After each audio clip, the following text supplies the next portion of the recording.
Omubaaka owa National Unity Platform achiikirira abantu be Kalungu County Yusuf Kiruluta Nkeretanyi Junior avuddeyo n'awaana Museveni ekintu ekiwuniikiriza bannayuganda olwaleero we babadde balonda Deputy Speaker wa Parliament.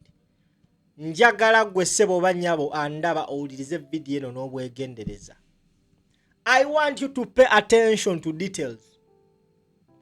Kiruluta Yusuf Nkeretanyi wabadde ekololo awereddwa omukisa okunominatinga candidate gwe yandiyagadde okubeera Deputy Speaker. We all know National Unity Platform yasazawo negamba egenda wagira Nyakato Ansinansi. Bassebo ne bannyabo Kiruluta Nkeretanyi avuddeyo na nominatinga muganda wa Museveni Sodo Ayine Kaguta. Naye njagala nkulage engeri gya munominatinzeemu. Then we tunamalira video eno tugenda batutegede nti bannayuganda mukuze politically obwongo bwaffe bukuze oba bukyali buto.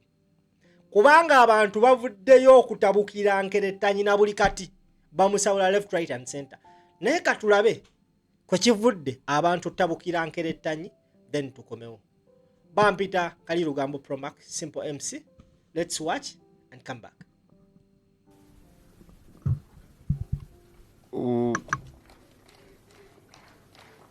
Is that another nomination or another candidate consenting? It's a nomination, Right Honorable Speaker. Go ahead. Right Honorable Speaker, first and foremost, allow me congratulate you upon being elected as the Speaker of the 12th Parliament.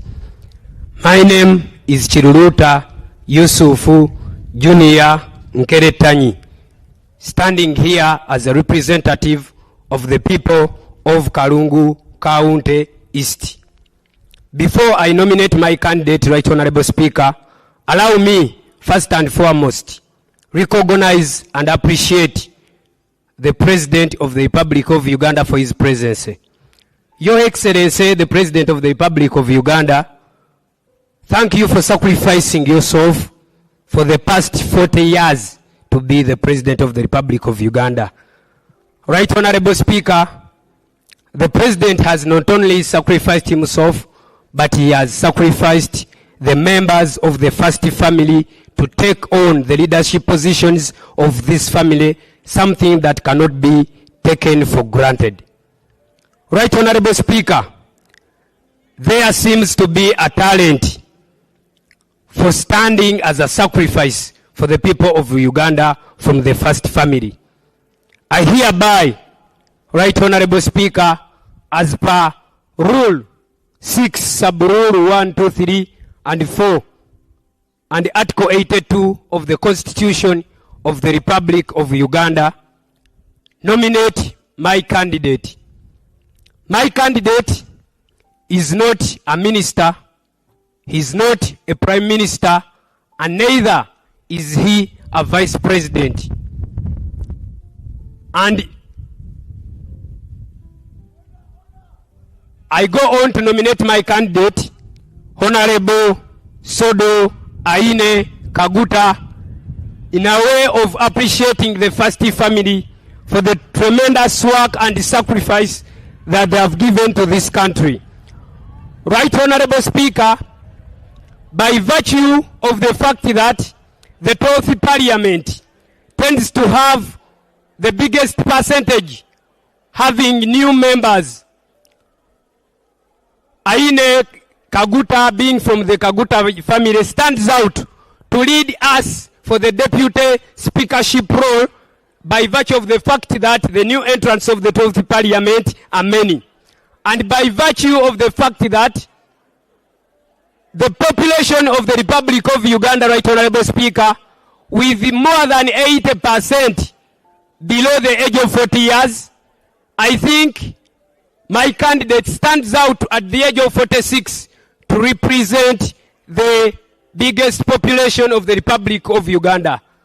I beg to nominate.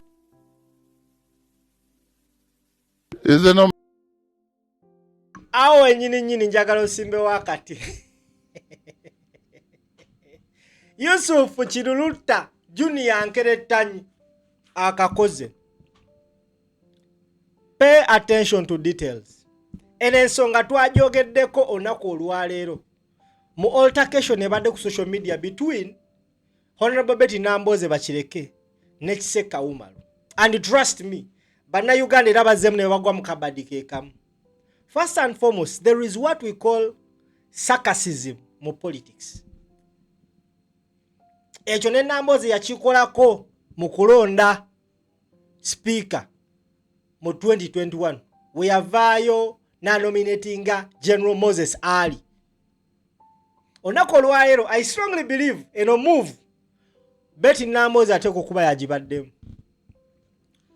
Waliwo kye tuyita nepotism mu government ya Museveni. Submission ya Kiruluta Nkeretanyi ajjeyo kye bayita nepotism.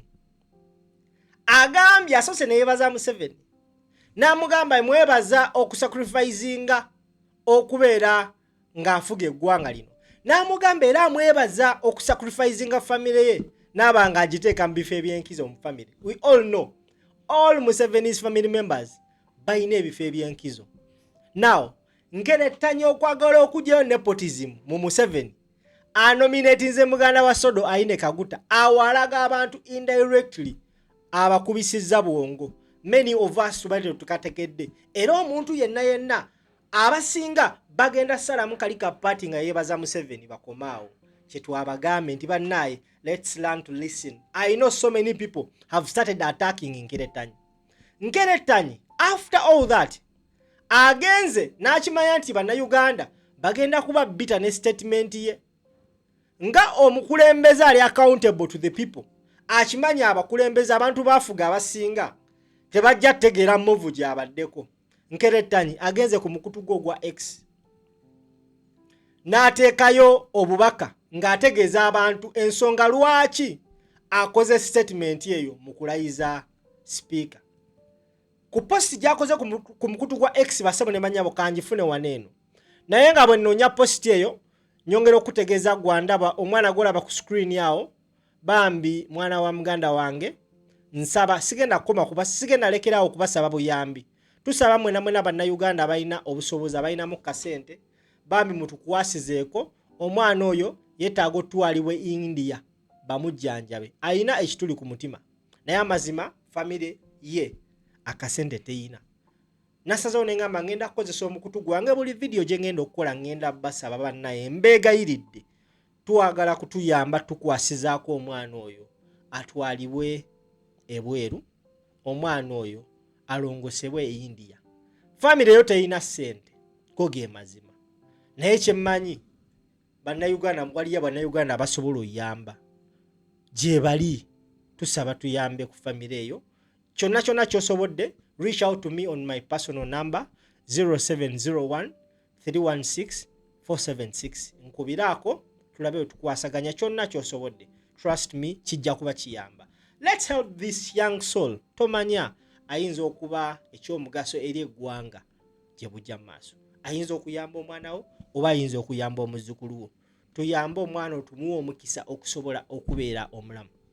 Nkeretanyi ku post ye gy'akoze ku X agambye, I have seen mixed reactions from a section of the public regarding my decision to nominate the Maogola North MP Aine Sodo Kaguta. I understand the backlash and I absorb it in good faith. But well, here is why I did so. Njagala owulirize. My move was sarcastic and intended to address the issue of nepotism, which has largely characterized the NRM regime.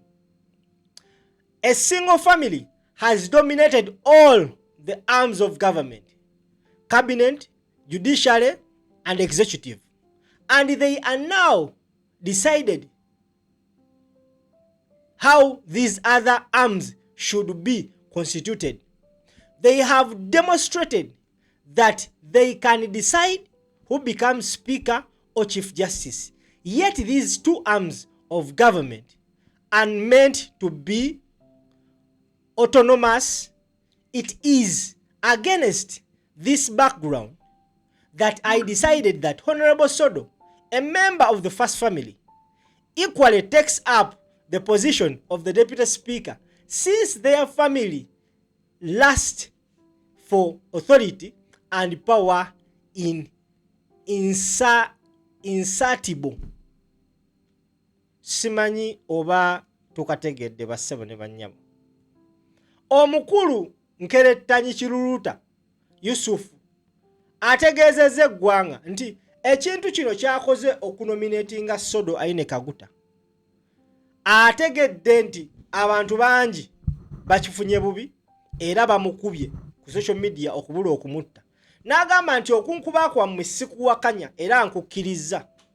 Naye njagala mbanyonyole lwaki I had to nominate Sodo. Agambe nti akikoze mu kusaagirira. Wabula mu kusaagirira kwe abadde alina ensonga gy'aggusa nti eno family ekoze nnyo kye bayita nepotism. Omusajja ono alonze nnyo abantu be. Amuzi zonna eza government azitaddemu baŋŋanda ze. So ayagadde okubalaga nti it is okay now twabaleka ne Sodo Aine Kaguta naye mumuleete since nti net speaker mwaba amusazeewo. Kyemmanyi abasinga temwakategedde eno parliament gye tugendamu eyinza obutaba nnyangu n'akamu. Kyagulanyi Sentamu Robert Bobi Wine weebale kujja ozuukusizza abaana abato abagenda okukuba Museveni left right center naye nga bamukubisa bwongo. Nkeretanyi ju bampita simpa akategedde